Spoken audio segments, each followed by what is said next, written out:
Tate's right.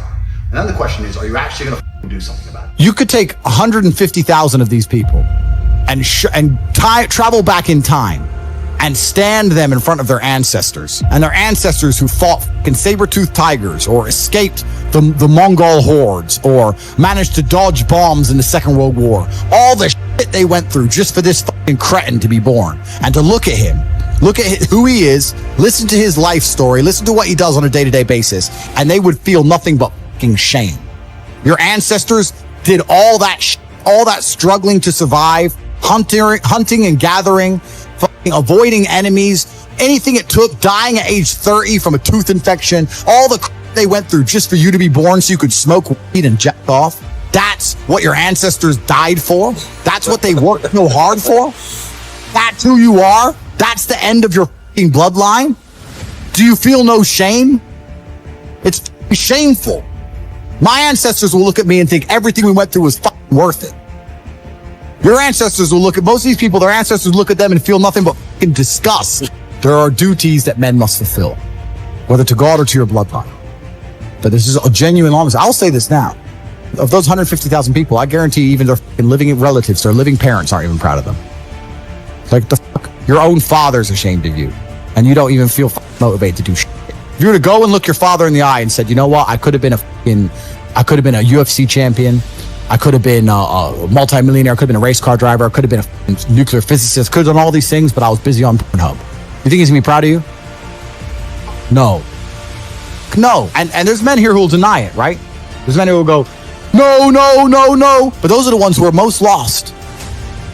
It's the denial that's going to hold you back the most. The people who go, yes, I'm wasting my potential. Those are the ones who have potential. The ones who stand up and go, I am wasting my potential. I could be anything and I am not that yet. They have a chance. The men who go, well, no, actually, I'm fine. They're inside the matrix, fully slave-minded. They're a waste of time.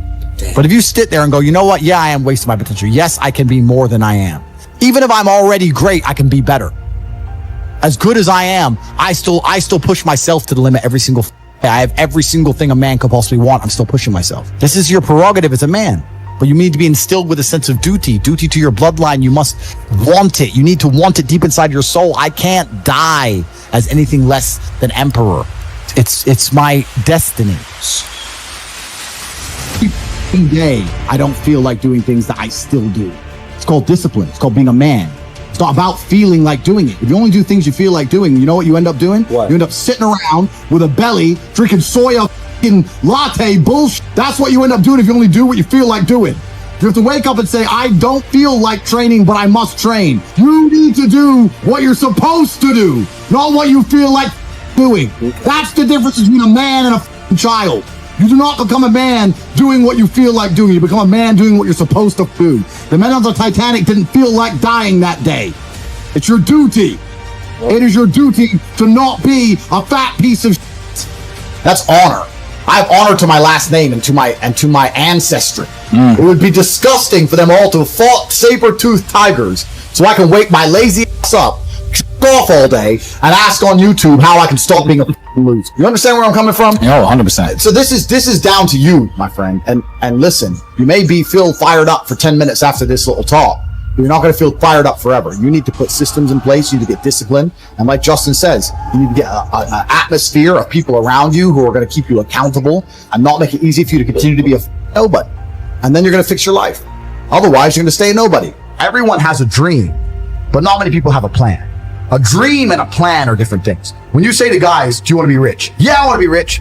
How will you be rich? One day when the comes in. So you can have a dream with no plan. When's the last time something fantastic has ever happened on accident?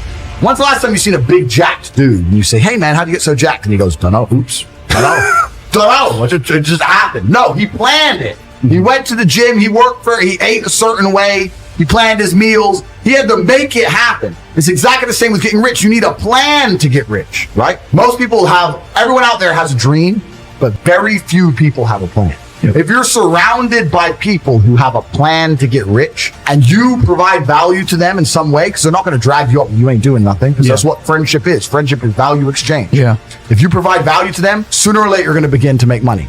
Let me tell you the fact, number one facet of a G mindset. Your life is never going to be worse if you walk through the world believing you are the man. You wake up, look in the mirror and go, I'm the man. I am the man. There's no one on this planet who can do shit I couldn't do if I put my mind to it. I don't give a how good you are at piano. If I decide to play piano, I would be better than you at piano. And I believe that. I don't just say these things, I believe them. So the first thing you can do with your G mindset is you need to start believing you are the man. Even if you're not the man yet, even before I was world champion, I knew I was going to be the man. So I don't give a and I was happy to say that to anybody. When people called me arrogant and stupid and deluded, I just sit there and look at them and say, F you, I'm going to be the man.